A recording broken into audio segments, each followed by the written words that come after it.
Have you ever wondered why your chords can sound a little bit plain compared to your favourite players? You learn the chord shapes, you learn a few scale patterns, but somehow it still feels like the two things don't really connect. And players like John Mayer, Keith Richards and Steve Lukather, they don't just strum chords and they don't just play scales separately, they blend the two together.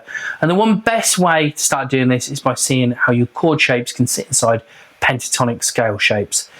In this lesson, I'm going to show you three really useful examples. We're going to look at a G major chord and the G major pentatonic, a G minor chord with the G minor pentatonic, and a C minor rooted on the A string using minor pentatonic shape 4. Now, once you see how these chords connect to the pentatonic shapes around them, you can start adding little fills and licks, embellishments, without it sounding too random. Now, let's start with the G major chord. Now, this is the G major chord that's rooted on the E string, fret number 3. Now, instead of just strumming that chord up and down, we can think about the G major pentatonic scale sitting around it. So that's this one here.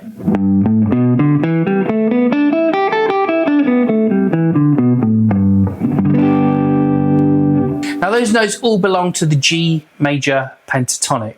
So they're going to work really nicely over that G major chord. Now, here's a basic example how you can add a few little notes around a major chord rooted on the E string.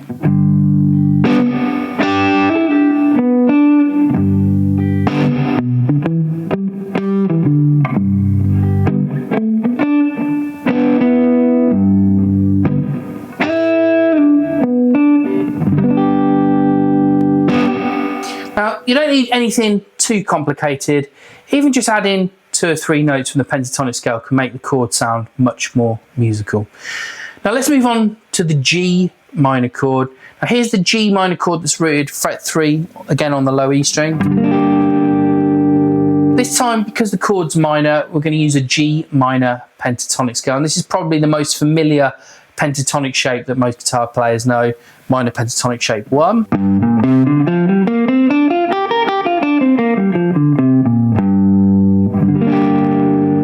So if you're playing a minor chord that's rooted on the E string, again, we're just using the G for this example, you can use that G minor pentatonic shape around to add a little bit of bluesy feel or some minor sounding fills.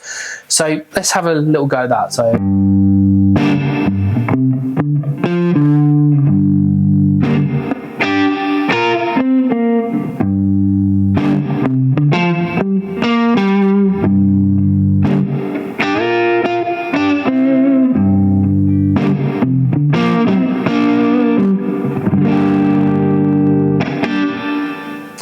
Again, the idea isn't to stop playing the rhythm and suddenly go into a full solo. The idea is to just decorate the chord. You're still playing the rhythm guitar chord, the minor chord we just looked at there, but now you're just adding these little ideas in between. And that's where it starts to sound more like real music. Now, finally, let's look at a minor chord that's rooted on the A string. For this one, we're going to use C minor, again, just keeping to that fret 3. So that's our C minor bar chord. And this shape connects really well with minor pentatonic shape 4.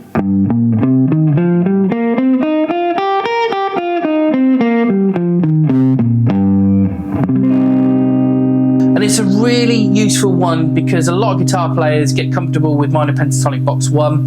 So this helps you break out of that and use that shape 4.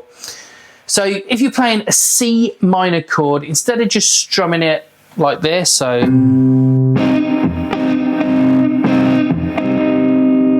can add notes from the C minor pentatonic shape 4 around it. So let's try that.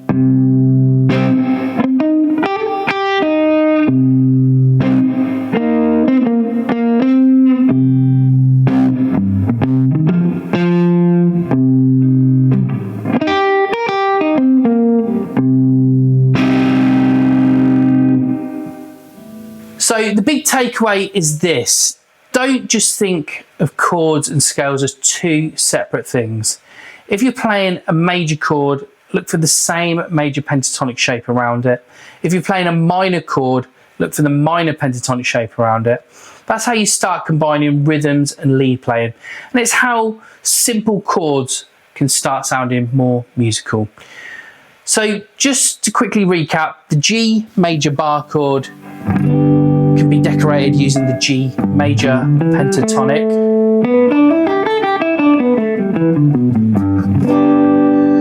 And the G minor bar chord can be decorated using the G minor pentatonic.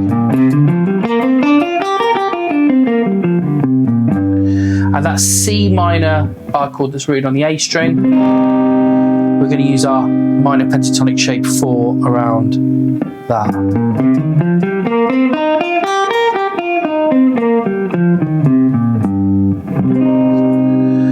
Try taking one chord at a time and adding just a couple of notes around it, and don't overplay. Don't just try and add loads of crazy notes into a solo. You just add in a small amount of tasteful fills in between the strums, and that's exactly how you start making ordinary chords sound more like the players you actually listen to. Now, if you want to go deeper with this, I've put together a free essential guide to chords. It's a 50-page ebook, and it's designed to help you unlock more chord ideas and understanding the fretboard more clearly. You can grab it from the link in the description below. Thanks for watching, and I'll see you again in the next one.